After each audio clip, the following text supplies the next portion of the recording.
Hi guys, back with me again in this channel. On today's video, I'm gonna show you how you can copy and paste a video on the CapCut PC. So here I've already on the CapCut PC and I've already add a video to the track, and let's say I want to copy this video.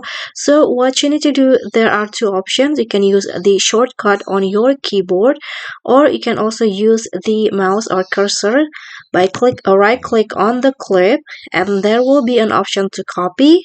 You can use Ctrl plus C if you want to use shortcut. And to paste it, just click on anywhere on the track, right click on it and use a keyboard Ctrl plus V or click on paste in here. Okay, you can see the video will be passed at the top, but you can always drag it to arrange the like the position of the copied clips. Okay, so that's all for me. Thank you so much for watching. I hope you enjoyed this video. Don't forget to like, comment, subscribe, and click on the thanks button. Bye.